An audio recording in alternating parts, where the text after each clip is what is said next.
అదే RTV app వార్తల్ని క్షణాల్లో చదివే అవకాశం ఉంటుంది. ఒక న్యూస్ పేపర్, ఒక టెలివిజన్ ఛానల్ మీ చేతుల్లో ఎప్పుడూ ఉంటాయి. విజయవాడ సంబంధించి వరద బాధితులకి సంబంధించి నిత్యావసర సరుకుల పంపిణీ ఈ రోజు నుంచి కూడా ప్రభుత్వం చేపట్టింది. దీంట్లో అటు అధికారులు, మంత్రులు, ఎమ్మెల్యేలు అందరూ కూడా నిమగ్నమై ఉన్నారు. ఎక్కడికక్కడ బాధితులకి ఈ సహాయాన్ని అందించడానికి ఎవరికి వాళ్ళు ముందుకు వెళ్తున్న పరిస్థితి కనిపిస్తూ ఉంది.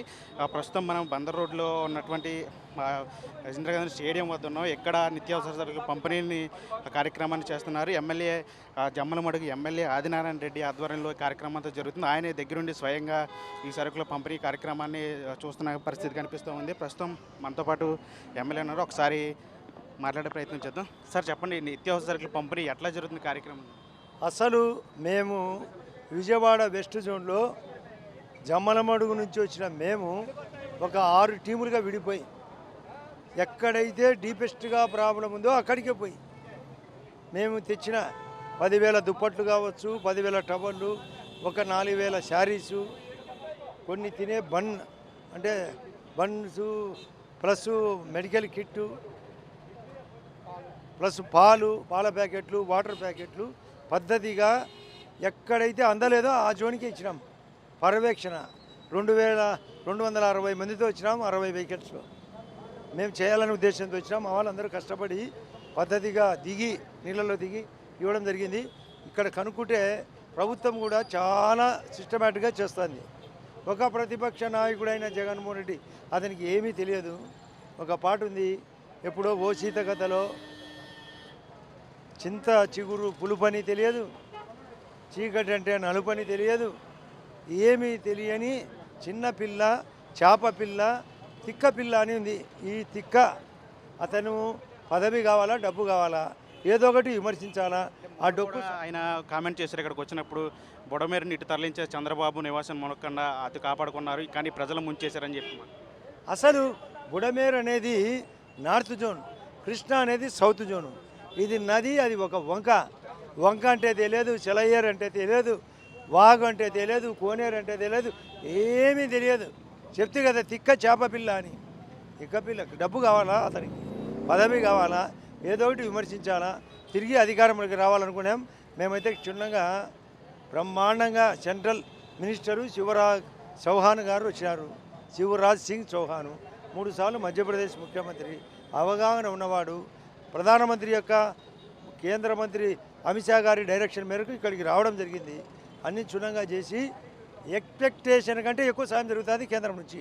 కాబట్టి ఇక్కడ వస్తువులు చేరుతాయి, ఆరోగ్యం జరుగుతుంది. కరెంటు క్లియర్ చేసినారు. ఆరోగ్యానికి 105 మెడిసిన్స్ సప్లై చేసేది కృష్ణబాబు గారు క్షుణ్ణంగా చెప్పడం జరిగింది. ప్లస్ మళ్ళీ టీములు జరుగుతాయి. అక్కడ కూడా 3 మిలిటరీ వాళ్ళు ఎంటర్ అయ్యి ఆ యొక్క బ్రీచింగ్ క్లియరెన్స్ చేస్తున్నారు. చేస్తే బుడమేరు పోతుంది. కృష్ణాకు బుడమేరుకు సంబంధమే లేదు. ఏది మాట్లాడతాడు, ఎందుకు మాట్లాడతాడో దరిద్రుడు. రాక్షసు కూడా ఒప్పుకోరు. మానవత్వం లేదు. దానవుని కంటే దరిద్రుడు ఇతను. పోతే తప్ప ఈ యొక్క ఆంధ్రప్రదేశ్ బాగుపడదు. బెంగళూరుకు పోయినాడు, సజావుగా బెంగళూరు ఉండమను రాకుండా.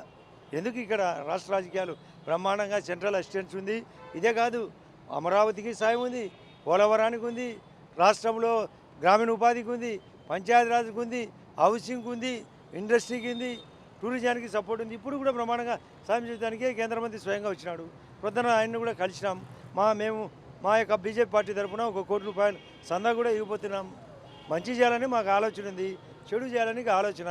వరదలు రావాలి అతనికి, ప్లస్ వాన రాకూడదు కొన్ని జోన్లకు, రోజు ఏదో యాక్షన్ జరగాల. ఇటువంటి దరిద్రపు ఆలోచన ఉండే ఈ జగన్మోహన్ రెడ్డి యొక్క ఆలోచన తప్ప ప్రజలను సెట్ చేసే బాధ్యత మాకు చంద్రబాబు నాయుడు గారికి ఉంది, కేంద్రానికి ఉంది, ప్రధానమంత్రి మోడీ గారికి ఉంది. లేకపోతే ఇన్ని టీములు ఎక్కడొచ్చినాయో చెప్పండి.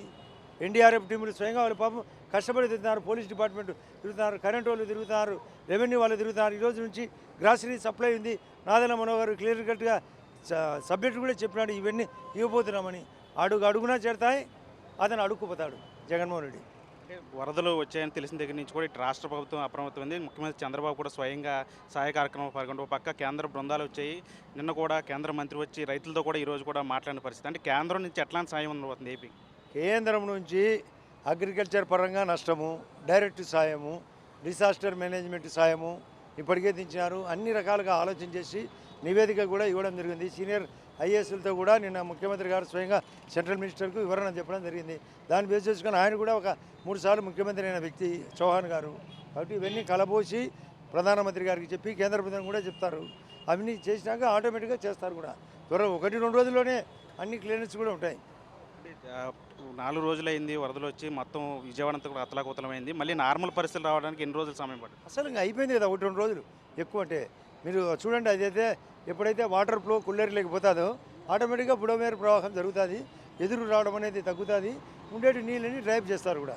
ప్లస్ అదే కాకుండా అన్ని సప్లై జరుగుతుంది, మెడిసిన్ సప్లై జరుగుతుంది, డాక్టర్ల బృందం ఎంటర్ అవుతుంది, రెవెన్యూ బృందము, కరెంటు బృందము, ప్లస్ పోలీసు బృందము, పైరసీ బృందము అన్నీ ఎంటర్ అవుతాయి. అందరి డిపార్ట్మెంట్లు చుట్టుకొని చేస్తున్నారు. పోయి చూడండి, స్వయంగా చెప్పడం అబద్ధం అయితే.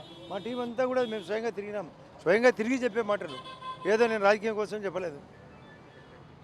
ఇది చూస్తున్నాం కదా, ఎమ్మెల్యే ఆదినారాయణ రెడ్డి చెప్తున్నారు. అటు ఆ ప్రభుత్వం కూడా ఆ వరదలకు సంబంధించి సహాయ కార్యక్రమాలు ముమ్మరంగా చేస్తుంది. మరోవైపు కేంద్రం కూడా స్పందించి చేయాల్సిన కార్యక్రమాలు చేస్తుంది. ఖచ్చితంగా ఏపీని కేంద్రం ఆదుకుంటుందని చెప్తున్నారు. జగన్మోహన్ రెడ్డి కేవలం రాజకీయాల కోసం పదవి పోయిందనే పదవి లేదు కాబట్టి ఆయన ఇట్లా ఇష్టాసారంగా మాట్లాడుతున్నారు. ఖచ్చితంగా ఇలాంటి సమయంలో రాజకీయాలు కరెక్ట్ కాదని చెప్పి ఎమ్మెల్యే కూడా చెప్తున్న పరిస్థితి కనిపిస్తుంది.